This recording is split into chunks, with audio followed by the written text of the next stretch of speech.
మనం దేవుని యొక్క వాక్యాన్ని తమాషాగా ఏముందలే అని చెప్పేసి మనం టేక్ ఇట్ ఈజీగా అనుకోకూడదు. చూడండి, మరి అలాంటి శ్రమలు మన మధ్యకు వచ్చినా అసలు అలాంటివి మనం ఫేస్ చేయాలి. యేసుప్రభు బిడ్డలు ఎలా ఉండాలి? సైనికులుగా ఉండాలి. దేవుని స్తోత్రం చెప్పండి. హల్లెలూయా. క్రీస్తు సైనికులుగా ఉండాలి. ఏ క్షణంలో వచ్చినా కూడా ఆయన కొరకు నిలబడాలి. అయ్యో నాకు తెలియదు, యోహాను గారు నాకు తెలియదు, లేకపోతే ఈ అన్నయ్య నాకు తెలియదు అని అనకూడదు. తెలుసు, ఆడు యేసుప్రభు బిడ్డలు. దేవుని కోసం నిలబడాలి. ప్రాణాలైనా కూడా అర్పించాలి.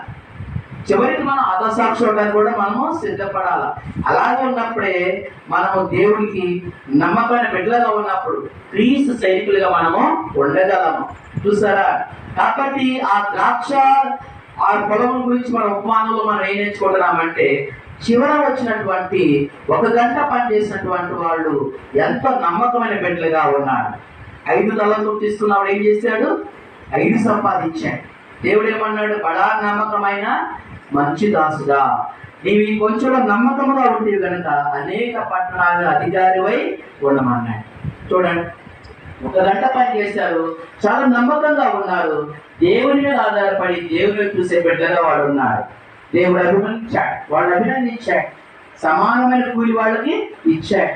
కాబట్టి నీవు నీ యొక్క అసమర్థతని, నీ బలహీనతని ప్రతిదీ కూడా నేను చేయలేను, నేను ప్రార్థన చేయలేను, నా కుటుంబం రాదు, నా భార్య పిల్లలు రాదు, లేకపోతే నేను ఇంకా పరీక్షలేను, నా స్థితి ఇంతే, నా గతింతే అని చెప్పేసి నీవు నిరుత్సాహపడే అవసరము లేదు. నీకు నాకు మనందరికీ కూడా ఒక గొప్ప నిరీక్షణ ప్రభు అయిన యేసు దగ్గర మాత్రమే మనకున్నది. దేవుని స్తోత్రాలు చెప్పండి. హల్లెలూయా.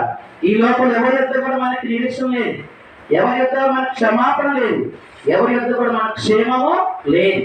యేసు యొద్ద మాత్రమే మనకి నిరీక్షణ, గొప్ప విడుదల, గొప్ప సంతోషం, సమాధానము ఉంటున్నది. కాబట్టి దేవుని సంఘమా, మేము ఎలాంటి స్థితిలో ఉన్నప్పటికీ కూడా దేవుని ఆశ్రయించినప్పుడు, ఆయన మీద మనం ఆధారపడినప్పుడు, ఆయనతో మన సహవాసం కలిగి ఉన్నప్పుడు గొప్ప విడుదల మనకి లభిస్తున్నది. ఆయనతో మన సహవాసం కలిగి ఉన్నప్పుడు ఆయన గురించి మన ఇతరులు ప్రకటించకుండా ఉండలేము. కాబట్టి శోధనలు ఎన్నో కనిపెట్టుకుని ఉన్నాయి.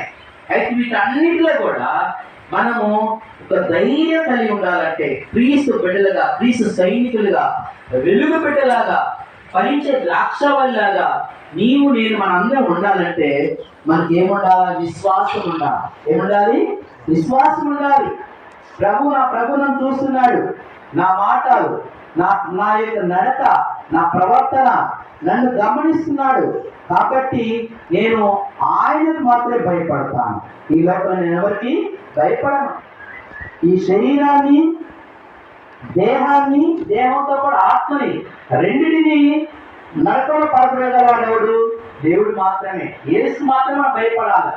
శరీరాన్ని హింసించే వాళ్ళు కూడా భయపడే అవసరమో లేదు. చూశారు కదా, ఇప్పుడు మనము ఆ యొక్క సేవకులు కూడా చంపుతున్నప్పటికీ కూడా ఆయన ఏం భయపడలా. ఆయన ఎక్కడికి వెళ్ళి దేవుడి యొద్దకి వెళ్ళిపోయాడు. కాబట్టి అలాంటి శ్రమలు మనం జయించాలి, అని కష్టాలు పడాలి, నిందలు, అవమానాలు అన్నిటిని మనం భరించాలి. యేసుప్రభు భరించలేదా? ఆయన ఏం చేశారు?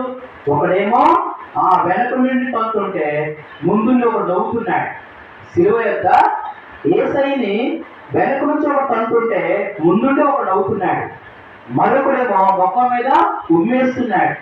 మరొకడేమో కొడవతో కొడతా ఉంటే ఆ యొక్క శరీరం నిండా కూడా నాగడి చాలా కూడా దున్నబడి రక్తమంతా కారుతా ఉన్నది.